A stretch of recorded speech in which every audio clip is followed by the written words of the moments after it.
Terkadang ketika berolahraga kita lupa ya sampai batas mana kapasitas tubuh. Ancaman henti jantung menjadi salah satu hal yang harus diwaspadai. Apa ciri-ciri tubuh ketika sudah kelelahan ketika berolahraga? Kita akan tanyakan langsung pada Dr. Vito Anggarino Damai. Halo, selamat malam dokter. Dokter ini merupakan dokter spesialis jantung dan pembuluh darah Rumah Sakit Siloam Karawaci. Halo, selamat malam dokter. Selamat malam Mbak Dea. Sehat? Sehat. Gimana dokter, sehat selalu ya? Ya, sehat juga. Terima kasih. Dok, ini kan kita tadi tahu ada beberapa kasus orang yang berolahraga, kemudian tiba-tiba ada serangan jantung atau tiba-tiba meninggal dunia. Sebenarnya apakah tubuh ini memiliki alarm ketika kelelahan saat olahraga, dok? Ya, memang satu sangat menyedihkan karena soalnya orangnya sudah semangat olahraga, taunya olahraga malah kena penyakit. Bukannya orang olahraga kan harus cari sehat ya. Nah, memang masalahnya ketika sedang olahraga namun tidak mengetahui apakah jantung kita cukup kuat, cukup mampu nggak untuk olahraga, itu bisa menjadi masalah. Dan memang angka orang yang meninggal mendadak karena penyakit jantung itu cukup tinggi apabila seorang tidak mengetahui kapasitas jantungnya sendiri.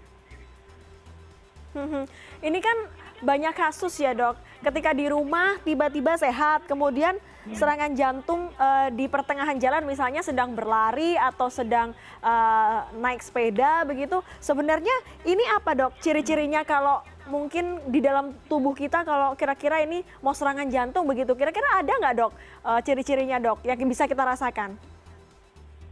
Baik, memang jantung ini kalau memang dia terjadi biasanya mendadak. Karena itu serangan jantung namanya dan memang kejadiannya mendadak sekali. Namun kadang-kadang apabila menimbulkan gejala, keluhan sakit dada adalah gejala yang paling khas. Ini biasanya muncul ketika seseorang aktivitas lalu muncul dadanya rasa nggak enak, dadanya rasanya berat, seperti kram, seperti diremas, atau bahkan sampai keringat dingin. Nah itu salah satu contoh yang membuat seseorang ini harus curiga bahwa ini siapa tahu serangan jantung.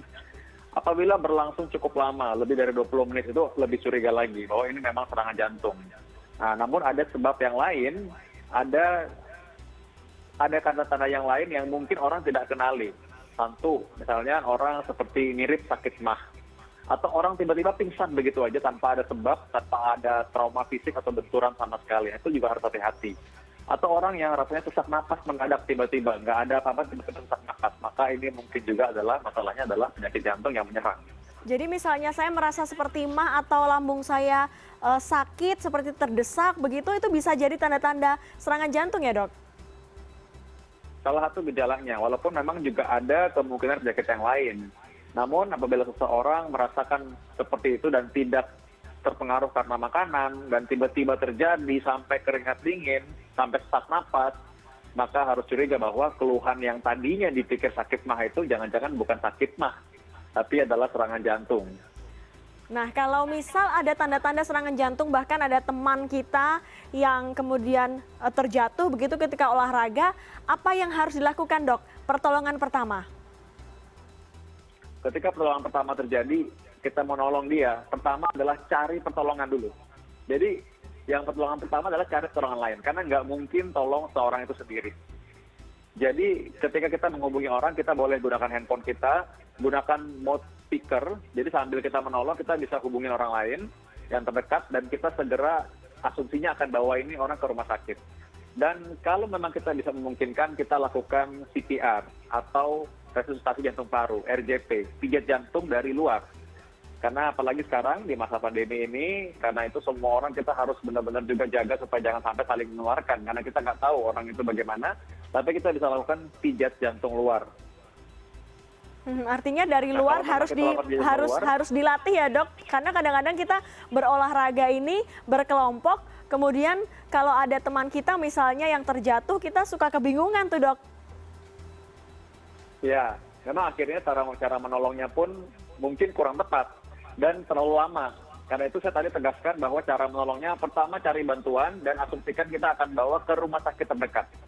Yang kedua, apabila memang bisa lakukan, maka lakukanlah pijat jantung luar. Memang ini sebaiknya orang yang pernah terlatih. Nah, tapi ada caranya. Karena itu Anda sebaiknya apabila seorang atlet atau seorang sport enthusiast atau seorang pekerja publik yang bekerja di luar tempat umum, makanya sebaiknya bisa melakukan RJP. Nah, namun ada khususnya nih di era pandemi ini sebenarnya tidak ada emergensi karena kita harus hati-hati. Apabila kita menemukan orang yang tidak dikenal, hati-hati menolong karena jangan sampai kita saling mengeluarkan virus tersebut. Jadi kita harus hati-hati dan memang tidak harus kita menolong apabila kita tidak mengenal orang tersebut. Menolongnya dengan cara kita panggil bantuan saja. Karena kita harus hati-hati. Jangan sampai saling mengeluarkan virus. Jadi biarkan orang yang berkompeten yang bisa menolongnya. Baik, hati-hati dan juga mencari pertolongan kepada orang yang berkompeten dalam hari ini adalah ke rumah sakit atau petugas medis. Tapi dok, ini kan banyak warga yang sekarang berlomba-lomba untuk berolahraga karena pemerintah memerintahkan atau menghimbau warga untuk tetap di rumah, sedangkan warga juga ingin berkeringat, ingin kena matahari. Sebenarnya ada nggak sih dok indikator atau alat yang bisa digunakan misalnya supaya diri kita sendiri bisa tahu, detak jantung kita dengan kecepatan sekian atau dengan ukuran sekian harus turun begitu, kegiatannya harus lebih pelan lagi. Bagaimana dok menghitungnya? Apakah kemudian itu ada rumusnya yang bisa diketahui kita orang awam atau bagaimana?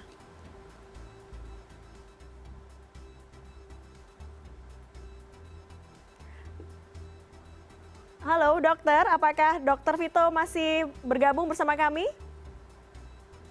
Baik, nampaknya kita sudah putus komunikasi dengan Dr. Vito, tapi kita sudah tahu poinnya bahwa jika ada yang terkena serangan jantung, kita harus segera mencari pertolongan dan hati-hati pada masa pandemi COVID-19 seperti ini kita bisa menularkan atau tertular COVID-19.